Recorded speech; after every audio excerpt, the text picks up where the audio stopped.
नमस्कार मु तपन ताती भितरे ताती बाहरे ताती पार्लियामेंट रे राहुल गांधी को भाषण को नहीं बाहरे चर्चा राजनीतिक आरोप प्रत्यारोप जोरदार चली एहारी भितरे कांग्रेस और राहुल को समर्थन रे बाहरी शिवसेना सेबडे किंतु राहुल को भाषण को हजम करि पारिनी शासक दल कांग्रेस सांसदों को भाषण को नापसंद करने सह ओलटा राहुल को टार्गेट करिसेंती बीजेपी नेता।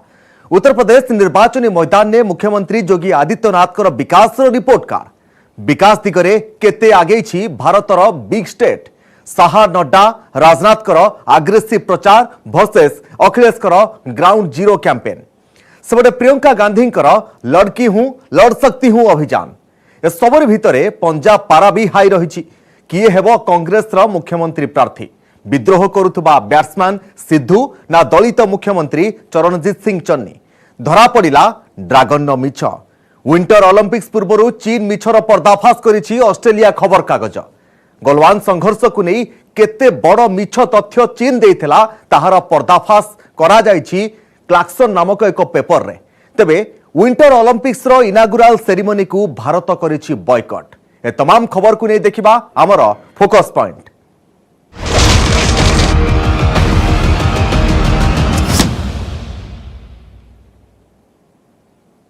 मिछुआ चीन सबु बेले मिछ कहूछि एबे चीन रो नुआ मिछ धरा पड़िछि गलवान संघर्ष परे चीन देइथिबा तथ्य थिला संपूर्ण मिथ्या ऑस्ट्रेलिया खबर कागज दि क्लाक्सन एने एक रिपोर्ट प्रकाश करिछि रिपोर्ट अनुसार गलवान घाटी रे भारतीय सेना सहित संघर्ष रे मरिथिले 38 जन चीन सैनिक आ चीन सेना उपरे भारी पड़िथिला भारतीय सेना घटनास्थल रो छाड़ी पळाइथिले ड्रैगन सेना बरफावृत गलवान नदी पार उद्यम रे जाइथिला समान। The Chinese deaths during the Galwan clash were much higher than reported.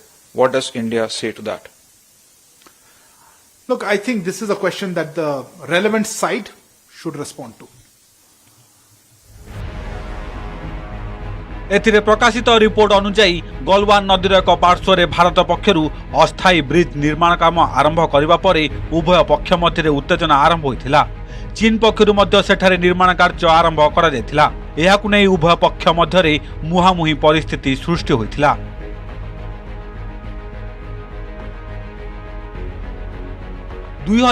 April परठू चीन बारंबार भारत सह होइथिबा चुक्तिनामा को उल्लंघन करबाकू चेष्टा चलाइछि भारत पक्षरु गलवान नदी उपरे अस्थायी पोल निर्माण काम आरंभ हेबा परे चीन एहाकू विरोध करबा आरंभ करथिला 2020 मसीहा जून 6 रे 80 जन चीन सैन्य एहाकू भांगिबाकू चेष्टा करी विफल होइथिले एहा परे बफर जोन रु उभय पक्ष पछकू हटिबे बोली सेहि दिन उभय पक्ष मध्यरे बुझामणा होइथिला मात्र जून 15 रे कर्नेल संतोष बाबूଙ୍କ नेतृत्व में भारतीय सैन्य माने चीन रो गतिविधि देखिबाकू जायथिले सेतेबेले चीन सैन्य माने हठात आक्रमण करथिले एहा परे उभय पक्ष मध्यरे आरंभ होइथिला रक्ताक्त संघर्ष एहा परे अंधार रे गलवान नदी अतिक्रमण करबाकू स्थिर करथिले चीन सैन्य हेले नदीर प्रखर स्रोत रे भासी जायथिले 38 चीन सैनिक बोली दि क्लाक्सन रिपोर्ट रे प्रकाश पाइछि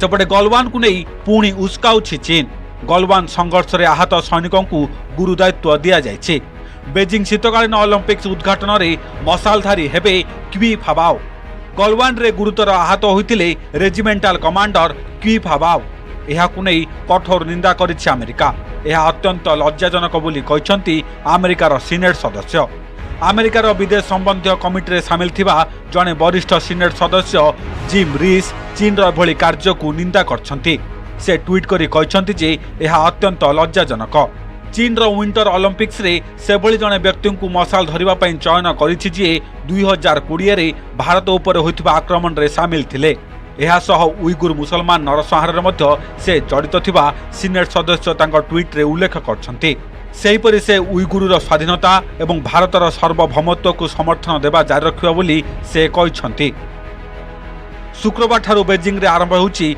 शीतकालीन ओलंपिक्स एहार उद्घाटनी उत्सव रे जोगदेबे राष्ट्रपति जिनपिंग पुतिन एवं पाकिस्तान प्रधानमंत्री Imran Khan. The reports on this issue, it is indeed regrettable that the Chinese side has chosen to politicize an event like the Olympics. I wish to inform that our chargé d'affaires of the Embassy of India in Beijing will not be attending the opening or the closing ceremony of the Beijing 22 Winter Olympics. गत 4 दशंधि प्रथम थर 2020 मसीह China और भारत मध्य रक्ताक्त संघर्ष होता। सही वर्ष जून 15 तारिख में चीन सेना को उचित जवाब देथिले भारतीय वीर जवान। भारतीय जवान को कार्यानुष्ठान रे छत्रभंग होइथिला ड्रैगन सेना। तेबे ई संघर्ष रे निजर 4 जन सैनिक प्राण हराइथिबा चीन दाबी करथिला। एहा पर स्थिति एपरि होइथिला जे पछकु हटिबा पई बाध्य होइथिला चीन। अन्यपटे गत वर्ष फेब्रुआरी रे सेही 4 जन को मरणोत्तर सम्मान रे सम्मानित करने को घोषणा करथिला चीन। सेही 4 जनक मध्यरु 3 जनकर संघर्ष रे मृत्यु होइथिबा बेले जनकर पानी रे बुडी जीवन जाइथिला बोली चीन कहिथिला। किंतु गलवान घाटी संघर्ष परठारु एलएसी रे अशांत लागि रहिछि। दुई देश सेना स्थिति उपरे कड़ा नजर रखिथिबा बेले समस्यार समाधान पई बसुछि उच्चस्तरीय बैठक। एभली समय रे ऑस्ट्रेलिया खबर कागज क्लार्कसन रो दाबी चीन रो असल मुखा खोली दैछि। सत्य में जयते है, सत्य की हमेशा जीत होती है और हिंदुस्तान ये कहता रहा है कि गलवान के अंदर चीन के जो सैनिक थे वो तकरीबन 40 से 50 के बीच के अंदर उनका काउंट है, 44-45 के करीब। और वही अब जो है उसकी पुष्टि हो रही है ये रिसर्च से।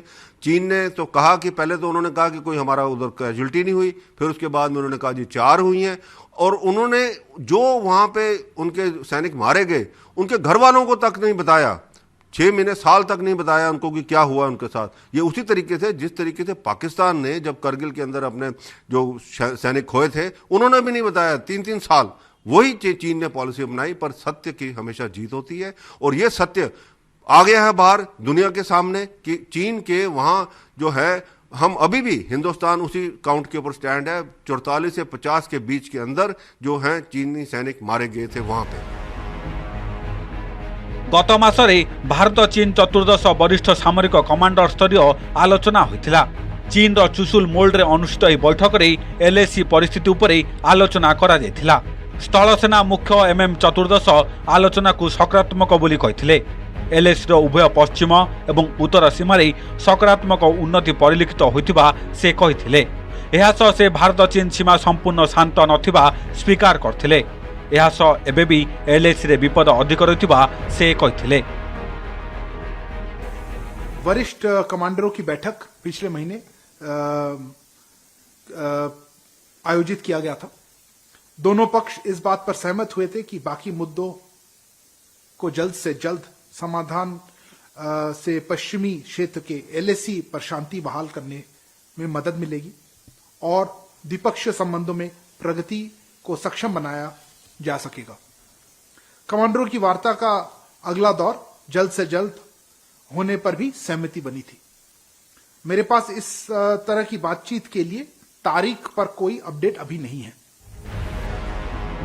चीन को सबु प्रकार मुकाबला पई भारत प्रस्तुत अछि। सेथिपई एलएसी रो उभय पश्चिम एवं उत्तर सीमा उपरे कड़ा नजर रखा जायछि। अधिक सेना मुतयन सह सीमारे भित्तिभूमिर विकास करा जाउछि। रास्ता एवं पोलो निर्माण सह रेलवे लाइन बिछा जाउछि।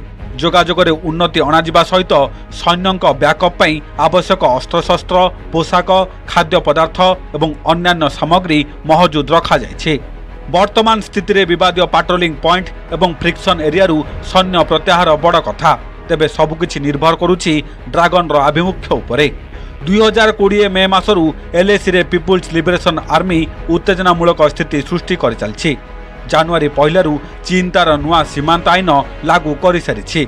देशपांग अंचल पाट्रोलिंग पॉइंट 10, 11, 11A, 12 एवं 13 रे भारतीय सेनार पाट्रोलिंग को विरोध करुछि ड्रैगन। सेहीपरि डेमचौक रे चीन पक्षरु भारत सीमारे टेंट निर्माण करा जायछि।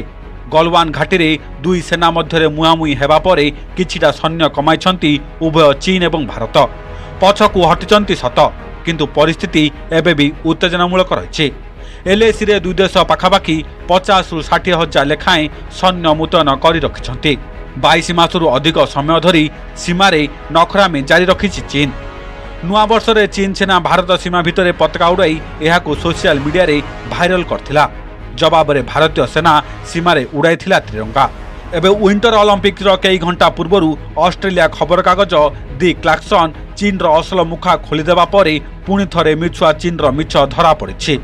Bureau report news 18 Odia.